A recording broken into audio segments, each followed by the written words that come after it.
everybody. It's Tafony here once again, And today, it's also user-friendly sounds. Today's rambling about. Sorry, I wish I was Michael Cera. I'm not. Not that good looking. Okay, hold on. Let's turn it around. Okay, this is going to be probably one of the worst videos, and I apologize, but I feel like we would be remiss to not cover the Roland E4.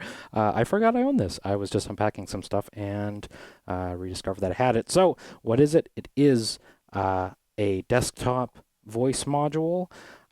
It is mic in with a 1/4 inch input, unfortunately. I wish there was an XLR input, but hey, it is what it is. I'm adapting my XLR to Eurorack level and then attenuating it and then running it back into the Roland just to run it back into my Eurorack mix. And it's pretty dry otherwise, other than a hair of a compression at the end of chain and on YouTube or wherever else in the editing chain of things. So, what is it? It is desktop vocal processor. You can process anything. I'm going to say right off the rip that a lot of this thing is MIDI focused through sending it MIDI clocks that will sync the scatter or the effects or many other things. I'm not going to cover that. I don't use any of that in my setup, so I think it would be silly to try and cover it. I know you can also plug in a MIDI keyboard and like vocode your voice with said keyboard. That's really cool. I'm not going to cover that today because I don't use it. I don't use anything MIDI anymore. I'm sorry. But we are going to have fun with it. So what is it? We talked about the mic in. We talked about, or we should talk about this sensor. So you can basically, it's a gain stage. I don't know why they call it sense, but maybe when the auto pitching comes in, you need to have the right gain range for it to actually happen or not get blown out, I guess. But anyway, that's a gain stage that has a peak indicator on there.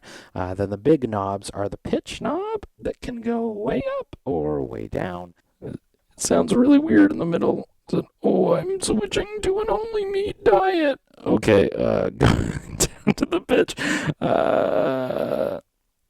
Let's see. On the format side, If you go up, it's like also a pitch, but it has a different character to it. And I don't know, these both obviously are Live manipulations. Hey everybody, it's user-friendly. And today, they just have different flavors. They both are pitch, obviously. right. You can get double flavor here or go one in the other. which samples kind of sounds like this. Okay. The format, I guess. I don't know if it's I don't know if it's the parallel routing or what, but the format seems to have the final proverbial say. You can get somewhere in the middle too, but here you go. I would definitely.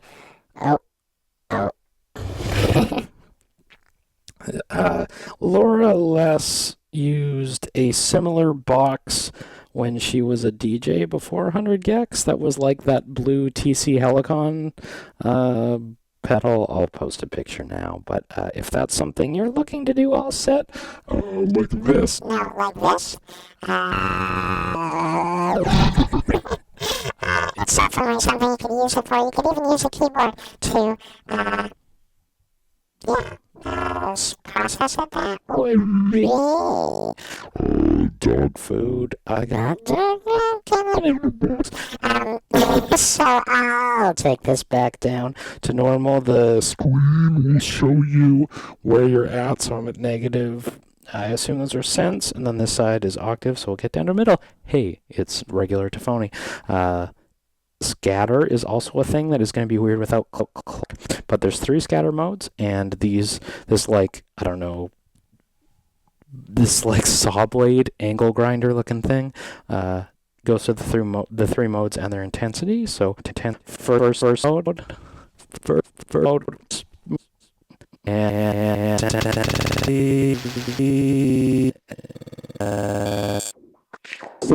mode, second mode,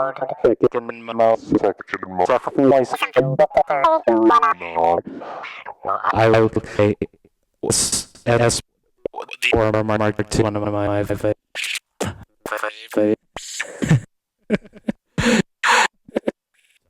Talk. Yeah. Just 3 flavors. I was just going to say that the SP404 Mark II scatter mode is like one of my favorite effects, and I always wish that they made it for Eurorack. And you're going to say, but Tafony, they made a scatter module. Roland did, and I owned it, and I really hated it. This is this, but this is a better scatter effect than that module was, but it's not as good as the 404 Mark II, at least in the most surface scratching of implementation. So that's the scatter. There's also a reverb, and it sounds like this. There are shift functions to adjust it, but if I'm being totally honest, I don't see myself using this reverb on board, and I have no interest in learning the shift functions for something like that. So down it goes. However, on the panel now, there is an auto pitch, and you have to be the nicest crustacean in the bucket. Sorry. Sorry, I am adjusting this pitch when I shouldn't be. So this is going to lock me into semitones, so it's not going to do crazy jumping into like the major scale or something, at least in my setup, I think. And then if you want to change parameters, it's kind of goofy. You got to hold the auto pitch and change this. So now it's going to try and lock all of them into F, I believe, and then down an octave, down 2 octaves, down 1 octave, up onto auto, and then F1. I don't know. If you're playing this with a keyboard, I believe it would just follow the keyboard as it would with, I'm going to skip the harmony for a second, with the vocoder settings. Now you see that like you can really hear a filter on my voice. It just like makes it sound synthesized, right? I told you this would be the worst video.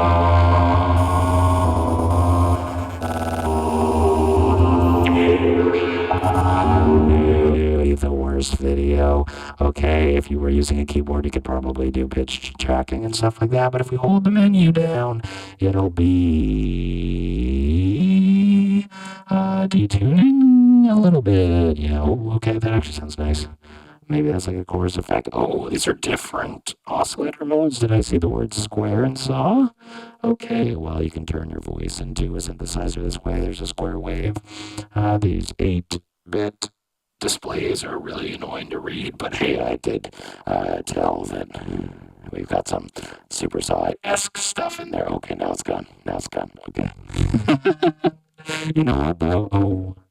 If there's anything on board that's really fun, it's this. The vocoder stuff, the voice synthesis, and not necessarily in pitch. It's the just taking anything and making the synthesizer. It doesn't have to be your voice. It doesn't have to be microphone. Use this as a fun go. Yep, this is a really serious video for very serious people. Here is the harmony, and you can immediately hear that there's like a chorus effect, but I think it can be a little deeper than that, and the first setting is what the chorus is going to be. And I don't think this is auto pitching. This is setting the chorus to all be in tune. Read the manual if you're interested in the real specifics, because Tafony is not the one to ask. Sorry. Things that the person that you're watching a video by shouldn't say. That locks them into pitches, I think. And then this side will change chord modes. So we have a negative 7th, or a 7th inversion, I assume is the negative, going down a 5th, up a 5th, and then there's a 3rd, a perfect 5th, I assume is the P5. I don't know how that's different from the other 5th, but here's octave up and down. And then there's up and down for 1 octave up, 1 octave down. I think that's actually a really easy way to get some harmony on my voice without having to worry about finding a proper chord. So, yeah, if you want to make hyperpop without a DAW, I think this might be fun to screw around with. I have never in my life used this looper, but today we are going to try and use this looper right now. Try and use this looper right now. Use this looper right now. Try to my looper right now. Try to my looper right now.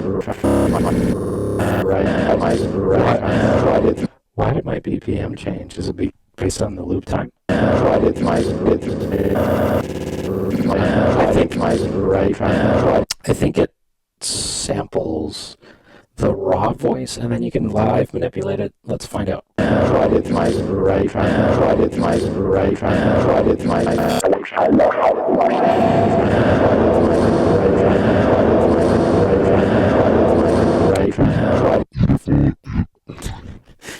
You definitely. It lets you affect it with the scatter and the reverb, but not shift the pitch. I cleared my loop. Let's do it again. Checking, checking. 1 and a 2 and a 3 and a 4 and a 1 and a 2 and a 3 and a 4 and a 1 and a. Layer this with multiple layers, so let's try and do that too. This is a really bad demonstration of How you might want to use this, But, we're gonna do it anyway. 1 and a 2 and a 3 and a 4 and a 1 and a 2 and a 3 and a 4 and a 1 and a 2 and a 3 and a 4 and a 1 and a 2 and a 3 and a 4.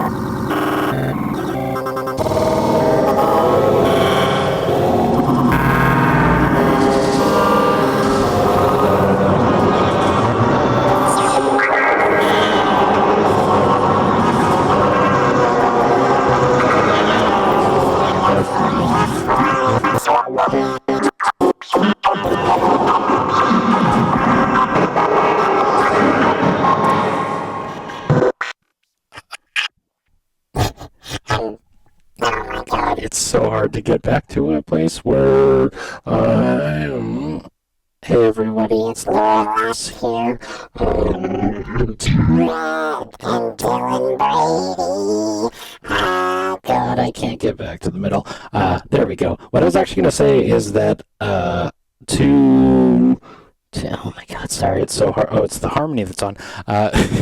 As it actually has a lot of applications that aren't processing your voice. That looper, actually, I could see, like, if you were especially running other little boxes, like the other E, not E4, the other E, the S1, the other Roland boxes like that, yeah, you could very much use that as a fun little looper to stack them, and then or run your guitar in. Like, I think there was actually a demo video on it that was doing just that, where they played their guitar into the E4 and then overdubbed it with their voice for singing on top, and I think that's a cool little thing to do. With that being said, I think I've covered just about everything. You might think the sync in and out is an exciting way to bring it into your Eurorack, but unfortunately it's not that Eurorack clock in, it's that whatever the Roland sort of the desktop stuff uses. I think it's interchangeable with the Korg Volcas, but it's that clock thing and not the Eurorack clock. Damn it. Anyway, I think that was fun. Well, it definitely was fun. I think that's about all there is to say. That's the pitch. That's the harmony. I still resent Roland for not allowing you to buy replacement parts directly from them, because if you Your keyboard on say one of the two issues, use the pitch bend breaks, which is my specific scenario.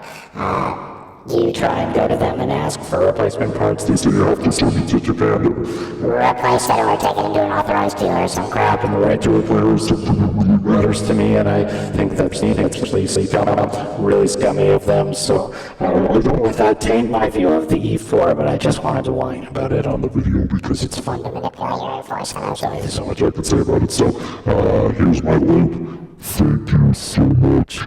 I'm tafony, and sometimes I'm user-friendly. Take care, like, subscribe, comment, do all that crap that YouTube is Always on my case. nice about not promoting nudity. I'll talk to you soon. Take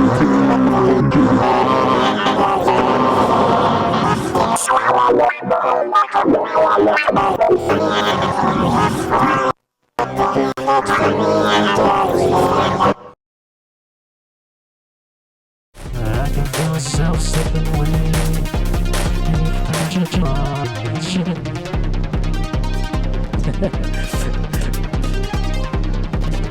I need more help than the Sentinel.